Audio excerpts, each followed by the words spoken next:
보면 혼과 영과 간절, 골수, 마음, 생각, 뜻을 판단한다 할 때 이걸 하나로 묶어서 말하면 우리의 영의 세계를 하나님이 다스린다 그 말인데, 그러니까 하나님의 말씀을 가지고 우리 영적인 부분을 우리 살린다는 거예요. 영혼을 살린다는 거예요.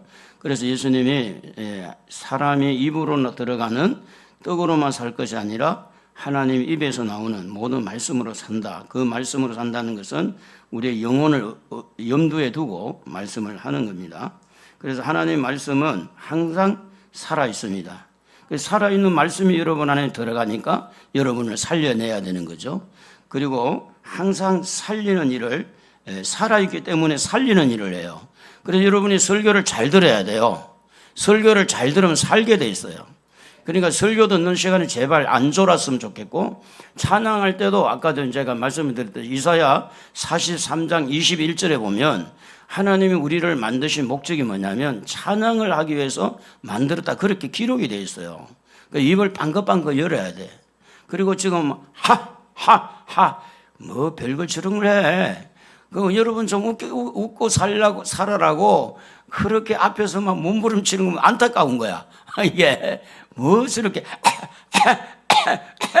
뭐 캑캑거린 것 같아 버려. 그런데 그렇게 하니까 그 웃게 되니까 좋잖아, 좋기는. 그런데 찬양을 할 때 여러분이 살아있는 심령을 가지고 찬양해야 돼요. 그러니까 이제 이 찬양할 때 입만 여는 것이 아니라 가슴에 은혜의 심정을 담아야 돼요. 한번 잠깐만 해볼까요? 1절만 은혜의 감정을 넣어가지고 나 같은 죄인 살리신 주 은혜 놀라워 이로 어떤 생명 찾았고 광명을 얻었네. 여기 이제 눈물을 흘리면서 가슴이 울컥하면서 이 내 안의 영과 내 입술의 육신을 통해서 이렇게 찬양할 때 하나의 통로가 열리는 거예요. 통로가 막히지 않고 열리는 거예요. 그래서 찬양이 그렇게 중요하다. 그러면 그 통로를 통해서 하나님의 살아있는 말씀이 우리 안에 들어가야 돼요. 우리 안에 들어가 우리를 살려야 되는 거죠. 그래서 항상 하나님의 말씀은 우리를 살리고 항상 우리를 자라게 하신다. 이런 좋은 식물, 호박 같은 이런 식물처럼 자라게 한다는 거죠. 자, 그리고 우리 마음에 말씀을 심어야 그 말씀이 이제 열매를 맺을 텐데, 말씀을 일단 뭐 해야 되느냐? 먹어야 돼요. 입을 크게 열려서 한번 입을 벌려볼까요? 입을 벌려서 엄청 크게 벌린 거야, 이 사람은. 이거는 영적으로 말씀을 먹어야 내 안에 들어오거든요. 그리고 말씀을 들어야 됩니다. 잘 들어야 돼요. 삐딱하게 듣는 사람은 항상 삐딱하게 들어. 지금 좀 전에도 이렇게 웃을 때 우리가 항상 기뻐하라는 이 말씀을 실천하기 위해서 이렇게 하는 거거든요. 하는데 왜 저렇게 하지? 좀 이상하다. 이제 이렇게 항상 말씀을 들을 때 이렇게 삐딱하게 들으면 삐딱하게 들려요. 이상하게 들려. 그래서 말씀을 귀담아 듣고 하는 것은 항상 하나님을 향하여서 하나님이 나에게 이렇게 하시는구나. 우리 한번 따라 합시다. 하나님이 나에게 말씀하시는구나. 하나님이 나 들으라고 그러는구나. 하나님이 나에게 이렇게 말씀하시는구나. 이렇게 들어야 내게 은혜가 돼요. 왜 나를 듣게 하지? 왜 나한테 저를 말하지? 이렇게 하면 삐딱하게 되는 거예요. 근데 그렇게 하지 말고 하나님 나에게 은혜되게 하시려고 잘 들어야 되고, 그리고 읽어야 되는데 뭘로 읽어야 돼? 깨달으면서 읽어야 돼. 깨달으면서 읽어야 된다. 그래서 이게 머리에 자극이 일어나는 거예요. 그렇구나. 맞구나. 그렇구나. 지금 우리나라에 백두산이 뭐 폭발한다 이런 이야기 간간히 들리잖아요. 백두산이 폭발하면 그러니까 이제 전 세계 중에 가장 크게 폭발한 곳이 백두산이랍니다. 백두산이. 지금 이제 여러 가지 징조가 마그마가 끓고 있고 이 지진이 일어난 것들을 볼 때에 백두산이 폭발할 우려가 있다. 이제 이런 보고들이 자꾸 나오잖아요. 나오는데 이런 것들을 보면서 깨달아야 된다는 거예요. 뭘 깨달아야 돼요? 뭘 깨달아야 될까요? 근산이. 러시아에서 지진이 또 일어났잖아요. 얼마 전에. 응? 뭘 깨달아야 돼요? 주님 오실. 예수님 오실 날이 임박했구나. 막 홍수가 나고 기근이 일어나고 전쟁은 계속 지금 태국하고 캄보디아하고 전쟁이 일어나서 지금 멈췄지만은 이런 전쟁들이 자꾸 일어날 때 깨달아야 된다. 주님 오실 때가 임박했구나. 그래서 이런 부분에서 항상 성경을 가지고 영적으로 자꾸 이렇게 해석을 하고 영적으로 이렇게 보는 눈이 열리면 은혜가 될 줄로 믿습니다. 그리고 이제 말씀이 여러분 마음에 뿌리가 내려야 되는데 이 말씀을 믿어야 돼. 우리 한번 따라합시다. 믿습니다. 믿습니다. 속에서 뭐 올라오고 있나요 혹시? 웃기네. 안 올라와요? 감사해야 돼요. 좀 전에 제가 통화를 했어요. 그 청년하고 금요일 왔던 청년하고 통화를 했는데 좀 어떠냐고 물어봤더니 많이 좋아졌대요. 많이 좋아졌다 그러는데 이분이 이제 고민이 그거예요. 자꾸 뭐가 들리는 거야. 그거 하지 마. 그거 하면 안 돼. 왜 그렇게 해? 막 이러면서 계속 들리니까 피곤하죠. 엉뚱한 소리, 한청이 들리니까. 그래서 이제 전화를 했더니 금방 전화를 받더라고. 그래도 하나님이 많이 좀 치료하셨다 생각이 들어요. 여러분, 어떤 경우에도 하나님의 말씀은 믿음의 이 중요한 근거가 되기 때문에 하나님의 말씀에는 갸우뚱거릴 필요가 없어요. 그냥 서포신처럼 한번 해봐요. 믿습니다. 믿습니다. 이렇게 믿음으로 받아들여야 말씀이 내 마음에 뿌리를 내리는 거예요. 자, 그리고 이제 순종할 때 이게 제일 쉽지 않는데 여러분 마음에 근심이 있고 불안이 있어요. 또 여러 가지 걱정이 생겼고 염려가 생겼어요. 자, 이런 것들이 나한테 막 몰려올 때 하나님의 말씀에 순종하는 것은 뭘까요? 염려하는 것일까요? 염려하지 말라고 그랬어요. 걱정하고 근심하라고 하는 게 순종일까요? 근심하지 말라고 그랬잖아요. 싸우는 거야. 이 순종은 그냥 순종이 되어진 게 없어요. 순종은요, 영적으로 싸워야 돼요. 여러분이 이 불안과 자꾸 싸울 때 평안에 오게 되고 염려와 싸울 때 그 염려는 도망가게 되고 평강이 찾아오게 돼요. 그러니까 여러분이 여러 가지 여러분 지금 상황들이 불안하거나 두렵거나 또 여러 가지 근심이 있거나 이럴 때는 순종을 해서 그 말씀이 거기에서 뿌리가 내릴 수 있는 기회가 되는 거예요. 이게 그냥 걱정, 근심은 그렇게 하나보다 그리고 말씀은 온데간데 없고 걱정, 근심만 있으면 말씀이 그 속에 뿌리를 내리지 못합니다. 그러면 열매가 없어요. 열매가. 그러니까 여러분 순종할 때는 지금 현재 ing 현재 나의 상태, 지금의 상태, 현재 내 마음에 어떤 요소가 있는지 그리고 우리가 복음을 전한 것에 대해서 부담을 주는 건지 거짓에 대해서 부담을 주는 건지 그리고 이렇게 용서하라고 하는데 용서하지 않는 것에 대해서 성령께서 부담을 주는 건지 그리고 이제 정말로 사랑해야 되는데 사랑하지 않고 알면서도 사랑하지 않는 것 그리고 의심하는 것 이런 것들이 이렇게 삶의 현장에서 그때그때마다 달라요. 하나를 이기고 나면 또 하나가 생겨요. 또 이기고 나면 또 생겨.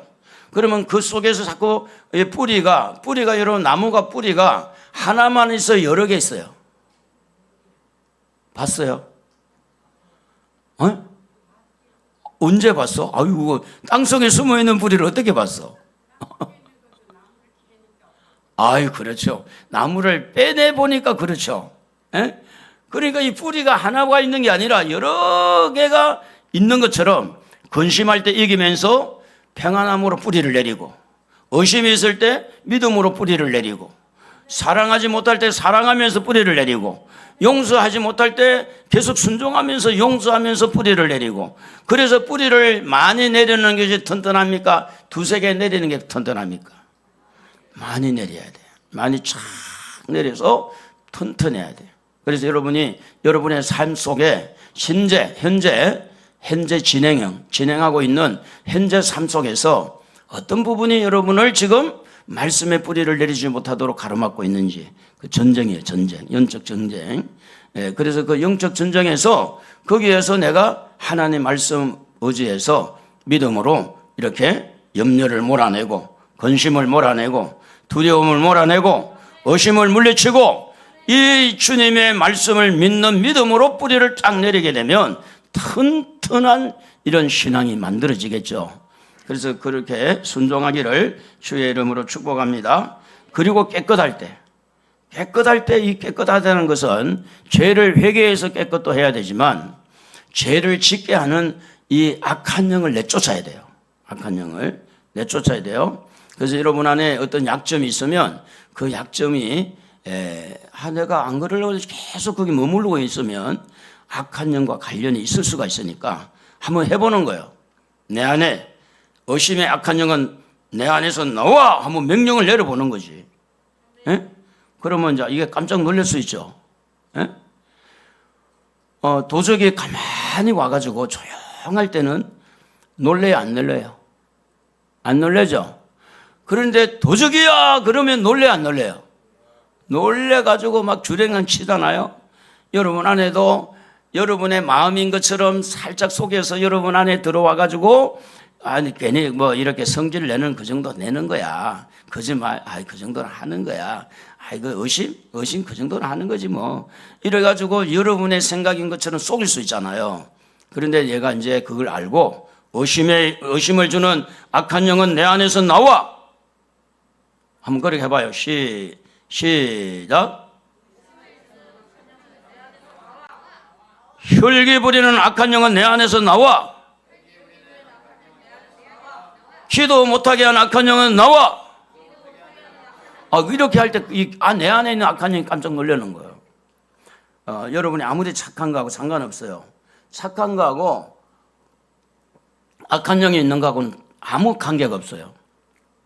악한 것도 착한 것도 어떤 면에 보면 속임수가 될 수가 있어요. 그래서 우리가 착한 사람에게도 나하고는 아무 관계없이 위에 조상으로부터 내려온 어떤 그런 영향을 받을 수 있고, 그리고 자기도 착한 것이 굉장히 자기 의를 내세워서 그게 교만할 수 있잖아요. 그래서 그 자기도 몰라요, 그거. 그래서 여러분 안에 어떻게 하든지 깨끗하게 한다는 말은 뭐냐면, 이걸 인정을 하고 내 안에 벌레처럼 이 악한 것이 들어와 가지고, 그러니까 예를 들면 이런 거예요. 여러분 교회에서 예배드리고 은혜 받고 할 때 집에 가면 내가 남편한테 잘해야 되겠지, 애들한테 잘해야 되겠지, 그래가지고 집에 갔는데 집에 가서 대판 싸우는 거예요. 누가 그렇게 할까요? 물론 우리가 했지만 우리 안에 있는 악한 영이 그렇게 만든다는 거예요.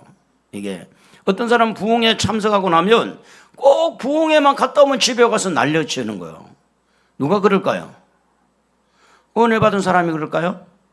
은혜 받은 것을 알아요, 사탄도.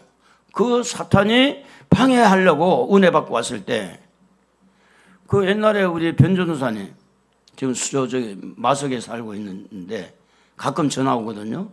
근데 이 전도사님도, 목사님 나는 부흥회만 하고 나면 이상하다고 그런 고백을 한번 들은 적이 있어요. 부흥회만 마치고 나면 막 난장판을 만든 거야. 그런 경우가 있다니까. 그러니까 그 안에 있는 악한 영을 내쫓아야 된다는 거예요. 우리 눈에 안 보이지만 우리 안에 악한 영이 있을 수가 있어요. 한번 말이라도 그래 봅시다. 내 안에 악한 영이 있을 수 있다. 있다고 감이 잡힌 사람, 내 안에 악한 영이 있다. 그러면 악한 영이 깜짝 놀라는 거고, 그것도 잘 모르는 사람 악한 영이 있을 수 있다. 인정할 때 악한 영이 쫓겨나가는 거예요. 나는 없어. 자, 여러분, 예수를 믿는 하나님의 자녀 안에도 악한 영이 있다는 것은 사도 바울 안에도 그랬고요. 베드로 안에도 그랬잖아요. 베드로 안에도. 그리고 이제 이걸 우리가 이 우주 공간을 한번 보면 하나님 만든 세계, 하나님이 안 계신 곳이 없잖아요. 그죠? 있어요? 안 계세요? 여기도 계시죠? 여러분 집에도 계시죠? 그런데 하늘에서 쫓겨난 이 루시퍼, 계명성이라는 쫓겨난 악한 영이, 사탄이 이 하나님 만든 우주 공간으로 쫓겨났나요? 밖으로 쫓겨났나요? 우주 밖으로 쫓겨났어요? 우주 안에 쫓겨났어요? 우주 안에 들어왔어요.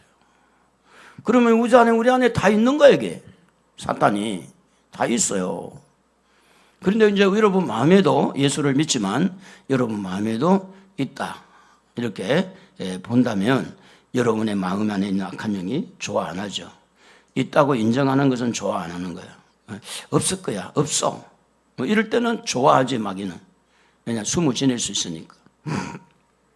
우리 깨끗하게 할 때 이 말은 마귀를 쫓아낼 때, 그래서 좋은 열매를 맺을 수 있다. 말씀으로 살아날 때 특별히 어디에 부딪히느냐 하면 죄에 부딪히, 죄 짓는 것이에요. 욕심 부리는 거. 이 죄 문제가 항상 거론이 되면서, 왜 그러냐면 말씀은 살아있고 말씀은 사람을 살려야 되니까. 죄는 사망의 극이잖아요. 죄의 삭선 사망이라고 그랬잖아요. 죄는 죽는 일을 하니까. 그래서 죄와 자꾸 연관이 되어 있어요. 죄와 불평, 원망, 짜증, 이런 죄와 상 부분의 말씀이 계속해서 연관이 돼가지고 깨닫게 하고 거기에 계속해서 살리려고. 그래서 살리는 너 죄를 회개해라. 회개하라, 천국이 가까웠다. 그래서 회개하라고 계속해서 성령님이 도와주시는 거예요. 여러분 안에 성령님이 도와주시는 은혜가 있기를 주의 이름으로 축복합니다. 할렐루야. 그러니까 이제 우리가 아무도 몰래 죄를 지을 수 있잖아. 그죠? 부모도 모르고 자녀도 모르고 때로는 목사님도 모르고 세상에 어떤 친구도 모를 수 있잖아요. 그런데 누구는 알아요. 누구는 알아요. 성령님은 아시잖아요.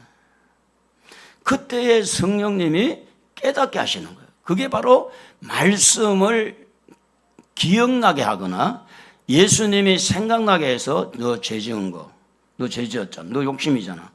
네가 잘못한 걸 왜 남 보고 자꾸 그래? 네가 잘못해가지고 왜 남한테 짜증내? 네가 먼저 잘못했잖아. 왜 네가 잘못한 큰 소리 뻥뻥 쳐? 네 욕심 때문에 그렇지. 네가 욕심 부려서 그런 거야. 그래서 이것을 깨닫게 하시는 분이 누구냐면 성령님이에요. 그게 성령의 인도를 우리는 복이라, 축복이다. 그래서 항상 말씀으로 살아날 때는 죄 문제와 항상 부딪히게 돼 있다. 그때마다 우리는 예수의 피를 내세워야 될 줄로 믿습니다. 그래 맞아, 나는 욕심 부렸어. 그래 맞아, 나는 의심했고 나는 부족해. 그래서 나는 예수의 피를 믿는 거야. 그래서 난 예수의 피를 믿고 나는 예수님의 피로 용서받는 거야. 거기서 그렇게 일어나야 되죠. 그래서 이제 거기에 다 그러다 보니까 은혜가 되고, 은혜를 받다 보면 내가 왜 살아야 되는지, 삶의 이유가 생기는 거야. 왜 살아야 되느냐. 아까도 이야기했듯이 하나님이 우리 인간을 만들 때 하나님을 찬양하도록 만든 것처럼 하나님 앞에 찬양하는 거. 입 다물지 말고 입을 열어서 찬양할 때는요, 가능하면 배에다 힘을 주고 예수의 이름으로 이렇게 하는 것보다 배에다 힘을 주고 예수의 이름으로 이렇게 조금 소리를 내는 게 좋아요. 나 같은 죄인, 아까 불렀던 거 그거 할 때도 나 같은 죄인 이런 거 이렇게 하면은 좀 믿음이 잘 안 자라요. 곡은 좀 틀려도 나 같은 죄인 살리려 틀려도 소리를 내라는 거예요. 소리를. 혹시 틀리면 창피할 것 같아가지고 소리를 못 내그는 거야. 그게 바로 마귀가 그걸 우리를 잡으려고 하는 거예요. 그래서 우리가 찬양할 때도 표현을 해야 돼. 입을 열어서. 야곱이라는 그 족장 힘들 때 우리가 잘 아는 대로 그 야복강 나루에서 식구들을 다 보내고 혼자서 하나님 앞에 하나님과 씨름한 것 나와요. 그게 가장이 가지고 있는 무게예요. 짐이에요. 이제 뭐 형님한테 예물로 이렇게 먼저 보내고 또 맨 마지막에 식구들을 다 보내고 나서도 마음이 놓이지를 않는 거예요. 그래서 야복강 건너지 않고 하나님하고 씨름해서 이렇게 가정을 살리게 되어졌는데, 어떤 가장도 가장이라고 하는 짐이 있어요. 가장. 남 볼 때는 별거 아닌 것 같아도 남편이 지고 있는 무거운 짐이 있어요. 그럴 때도 우리는 아이고 나만 왜 이렇게 힘들어, 그게 아니고 그 짐을 지고 주님을 향해서 가는 거죠. 그래서 한번 무거운 짐을 여기 한번 불러볼까요? 무거운 짐 시작.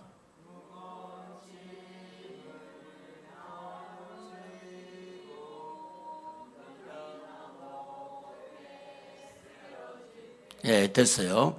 목소리를 내라 그러면 목소리. 무거운 짐을 나 홀로 지고 견디다 못해. 야곱이 돌베개 베고 잤다고 할 때 내 고생하는 거 옛 야곱이, 그러면서 은혜를 받는 거예요. 하나님을 만나는 거야. 기도 응답을 받는 거예요. 하나님 진짜 살아계시네. 하나님 진짜 이렇게 하시네. 그래서 은혜를 받고 나니까 내 삶에 이유가 생기고 변화가 일어나는 거예요. 우리가 변화가 일어나야 감사할 수 있어요. 감사. 하나님 감사합니다. 자, 그래서 우리는 한번 읽어봅시다. 예수는 생명. 예수는 생명입니다. 생명이라는 살아있다 그 말인데, 예수님이 여러분 안에 들어가면 여러분을 살리게 돼 있어요. 그래서 특별히 죄 문제로 죽어 있는 심령을 예수의 피로 살려주고 말씀을 계속해서 여러분에게 주시면서 여러분을 위해서 십자가를 통해서 예수님이 뭐라고 말했어요? 다 이루었다. 우리를 살리기 위해서 다 이루었다. 자, 한번 읽어봅시다. 죄의 삭선 사망이요 하나님의 은사는 그리스도 예수 우리 주 안에 있는 영생이니라. 이 사망과 영생은 서로 이렇게 반대가 되어 있죠. 그러니까 죄는 죽이는 거, 죄는 죽는 거예요. 그런데 예수는 우리를 살리는 거예요. 여러분이 예수를 믿는 이유는 살기 위해서 믿는 거예요. 여러분이 예수를 믿는 것은 영원한 천국 들어가기에 믿는 거예요. 목적이 분명해요. 우리가 이 땅에서 좀 손해가 돼도 하늘나라에서 더 이득이 있으니까 내가 좀 참고 십자가 지는 거지, 하늘나라가 없으면 안 그러죠. 그래서 죄의 열매, 죄의 삭선, 죽음을 가지고 오지만 우리 주 예수 그리스도는 우리에게 날마다 이렇게 살리는 일, 영원한 영생을 주시는 분이시다. 자, 우리 한번 읽어봅시다. 계시록 3장 19절. 무릇 내가 사랑하는 자를 책망하여 징계하노니 그러므로 내가 열심을 내라 회개하라. 여러분, 사랑하는 자를 책망한다고 말할 때 이 말은 뭐냐면, 죄를 짓는 것은 그냥 간과하지 않고 하나님은 항상 여러분에게 계속해서 펀치를 날릴 수 있어요. 펀치.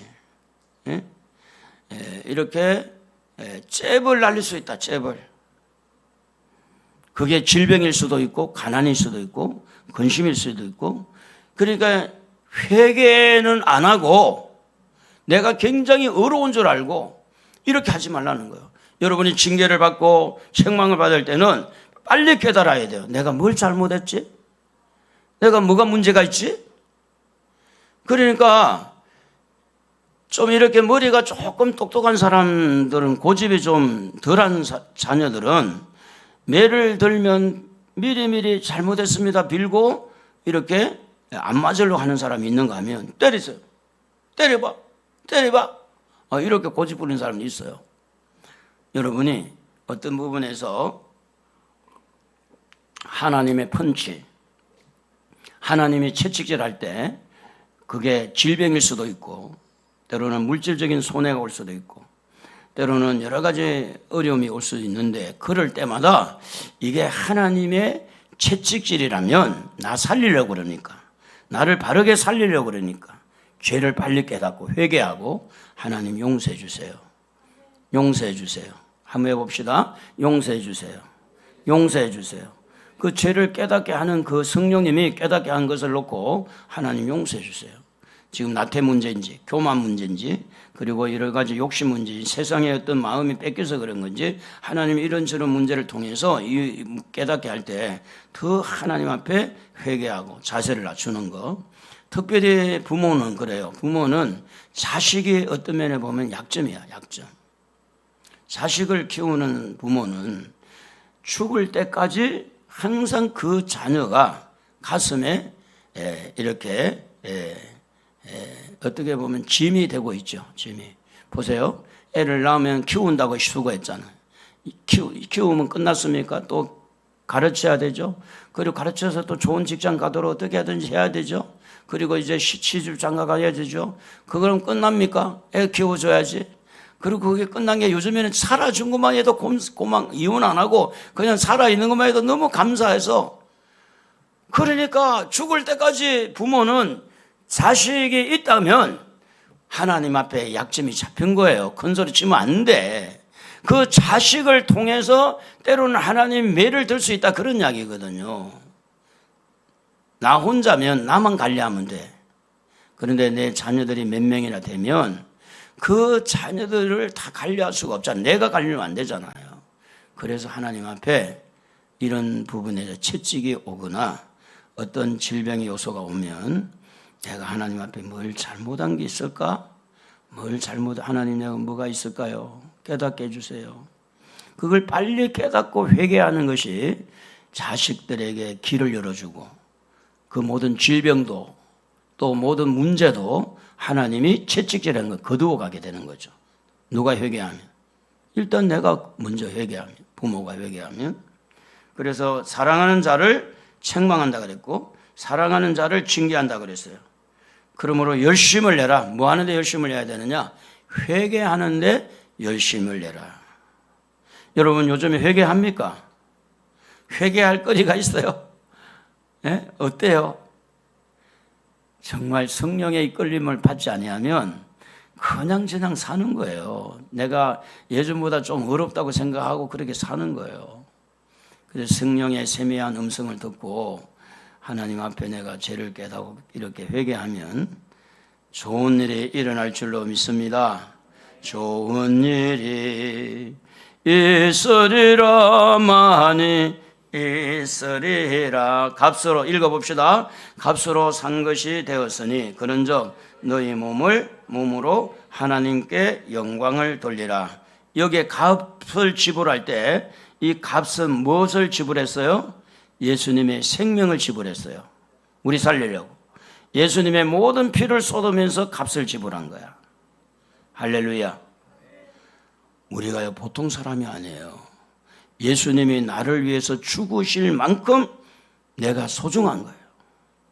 소중한 거라니까. 그만큼 여러분은 너무 소중한 사람이기 때문에 예수님이 값을 주고 여러분을 샀어요.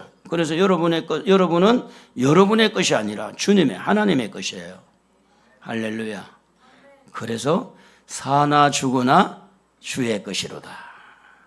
살아도 주를 위해 살고 죽어도 주를 위해 죽고 사나 죽으나 주님의 것이요.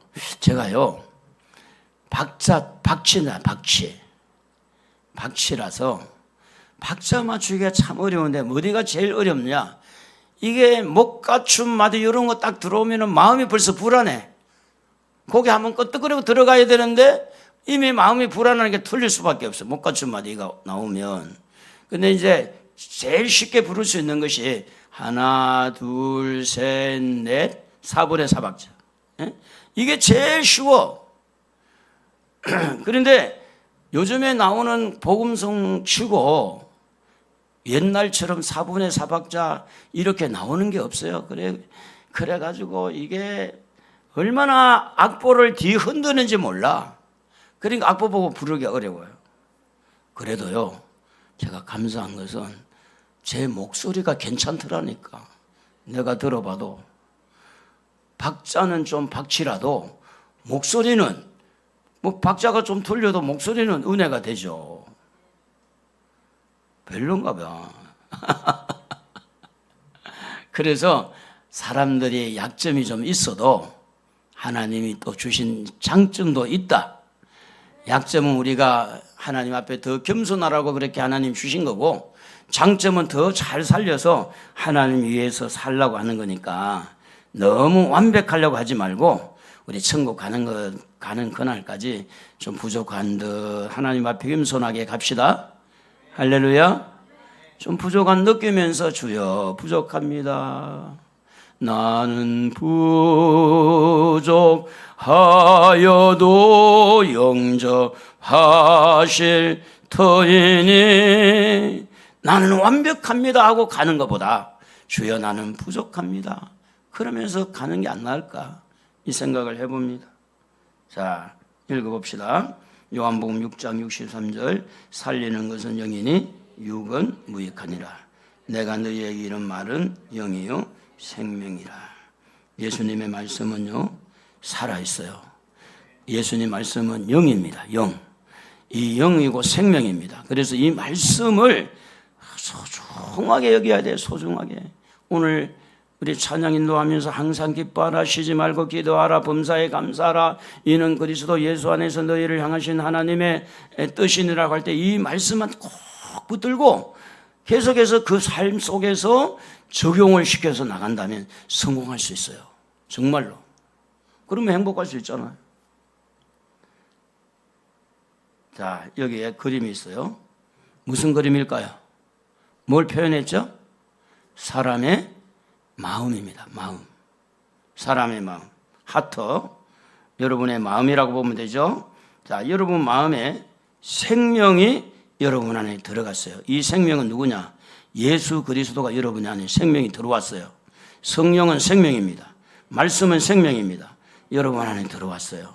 그런데 이 말씀이 여러분 살리려고 여러분 안에 들어와서 여러분에게 뿌리를 내려가지고 이 말씀대로 여러분이 영생을 얻고 이 말씀이 여러분을 살리도록 계속해서 예배 때마다 말씀을 주는 거죠. 네? 말씀을 듣게 하죠. 말씀을 묵상하잖아요. 그래서 여러분은 생명을 얻었고 생명을 앞으로 얻게 될 것인데 이 말씀을 순종해야 돼요. 왜냐하면 이 말씀이 여러분 마음에 뿌리를 내려야 되는데 언제 뿌리를 내린다고요? 듣는 데서 뿌리를 내리는 게 아닙니다. 들어서 순종을 하면은 내 것이 되는 거예요. 그럴 때 뿌리를 내리는 거예요. 거짓말 하지 말라고 성경은 말하고 있어요. 그런데 이걸 듣기는 했어요. 그렇다고 해서 그 말씀이 내 마음에 뿌리가 내리잖아요. 진짜 거짓말과 싸워야 돼요. 순종해야 돼요. 그럴 때 말씀이 내 마음의 생명으로 뿌리를 쫙 내리는 거예요. 그리고 이 말씀은요 항상 통로가 있는데 그냥은 안 돼요. 은혜의 통로를 통해서 우리의 마음에 새겨지는 겁니다. 그래서 이유를 불문하고 은혜 받아야 돼요. 말씀 들으면서 은혜 받아야 돼요. 찬양하면서 은혜 받아야 돼요. 기도하면서 은혜 받아야 돼요. 은혜를 받아야 내 것이 되는 거예요. 은혜를 받으면 뒷말이 없어. 은혜로다. 참 은혜네. 감사합니다. 은혜입니다. 그리고 은혜를 받으셔야 돼. 이 말씀이 아무리 좋아도 은혜의 통로로 통하지 아니하면 내 것이 안 되고 뿌리를 내릴 수가 없어요. 그러니까 은혜를 받으면서 깨달으면서 말씀이 내 속에 쭉 은혜의 통로를 통해서 들어오게 되면 이게 내 것이 되는 거야. 그래서 뿌리를 내려서 이제 어떤 자세가 되어지느냐 하면 긍정의 자세가 된 긍정의 자세. 할 수 있다. 하면 된다. 한번 해보자. 그래서 이렇게 달라지게 되는 거죠. 한번 읽어봅시다. 모든 성경은 하나님의 감동으로 된 것으로 교훈과 책망과 바르게 함과 의로 교육하기에 유익하니라. 여기에 보면 하나님의 말씀, 성경이죠. 하나님의 말씀은 감동, 누구의 감동으로? 하나님의 감동, 성령의 감동으로 기록된 것인데 성경은 여러분을 교훈을 해요. 교훈, 이러면 안 된다, 저러면 안 된다, 교훈. 그리고 뭐가 있어요? 책망이 있어요. 책망. 그렇게 하지 마. 책망이 있어요. 그리고 바르게 한 게 있고 의로 교육을 합니다. 그래서 성경 말씀은 여러분을 살리는데 때로는 위로도 해요. 때로는 깨닫게도 해요. 그런데 이 책망도 있다는 것을 인정을 해야 돼요. 아, 하나님 말씀이 나를 때로는 책망하시는구나. 네? 그래서 이 책망을 통해서 바른 길로 갈 수 있으니까. 그러면 여러분 아이들을 키울 때 이 책망 빼고 오냐오냐 키우면 이 아이들의 미래가 괜찮아요? 버릇없는 사람 되죠. 그러니까 요즘에 아까 우리 밥 먹을 때도 이 집사님하고 이야기 쭉 좀 이렇게 하신 거 보니까 누구야 김종훈 씨하고 이야기를 쭉 하는데 요즘에 그 아이들이 캥거루 주기라고 그래가지고 부모 밑에서 이렇게 이렇게 생활하고 부모가 주는 용돈 가지고 그러면서 부모 재산을 넘보는 거예요. 부모를 빨리 주기 위해서 내 거를 삼자. 아니 못된 자녀들이 있다는 거예요. 이게. 그래서 그 이유가 뭐냐? 책망을 하면서 키워했어야 되는데 책망을 안 하고 그러니까 딸 아들 그 아들이 버릇이 있겠어요 없겠어요? 에? 자 딸 아들 6번째 아들 낳았어요. 그러면 그 아들이 버릇이 제대로 됐겠어요? 그래서 그 아들이 나의 눈에 가시가 되는 거예요. 그 아들이. 물론 다행히도 잘 자랄 수 있으면 너무 감사하지만 오냐오냐 키운다고 해서 다 좋은 것은 아니다. 그런데 지금은 예전하고 달라가지고 부모들이 책망하는 꼴을 보기 싫어해요. 학교 교사에게 네가 뭔데? 내 아들이라고 뭐라고 해? 내 아들 잠은 놔둬. 네가 왜 깨워? 네가 뭔데? 그러니 이런 세상을 지금 우리가 살고 있으니까 세상에 기고만장할 수밖에 없는 거예요. 그런 아이들이 커가지고 무슨 장관도 하고 국회의원도 하고 그러잖아요. 자, 한 절 더. 이는 하나님의 사람으로 온전하게 하며 모든 선한 일을 행할 능력을 갖추게 하려 합니다. 그래서 이 중에 여러 가지 있지만 책망받는 거 조금은 좀 우리가 조금 어려워하는 부분도 있습니다만은 참 요즘에는 책망이 쉽지 않아요. 책망하면 막 이렇게 대드는 거야. 정말 어려운 시대에 살고 있어요. 안 예쁘다 예쁘다 그래야 돼. 그냥 무조건 예쁘다 그래야 뒤탈이 없지. 사실대로 말하면 큰일 나요. 그런 시대에 지금 살고 있는 거예요. 조금 통통해도 아유 그 정도면 됐지 뭐. 그거 너무 살 빼지 말고 그냥 그대로가 좋아. 이래야지. 진짜 살이 좀 찌시네요. 그러면 그만 나중에 그게 문제가 돼. 예. 그래서 여러분 다른 사람은 두고 여러분이라도 책망받는 것을 너무 어려워하지 말자. 그래서 한번 고백을 해봅시다. 목사님 이거 바꿔도 돼? 안 바꿨어? 바꿨는데 나온 거야? 저기서 나온 거야? 따라해 봅시다. 목사님 책망 좀 해주세요. 화낼 거예요? 책망을 받으면 살아야 돼요. 책망 받을 때가 사랑이 그 속에 있다는 거예요. 사랑이 식어지고 사랑이 사라졌잖아요. 책망 안 합니다. 징계도 안 하고 관심 끊어요. 그게 더 무서운 거예요. 이 시간에 우리 한번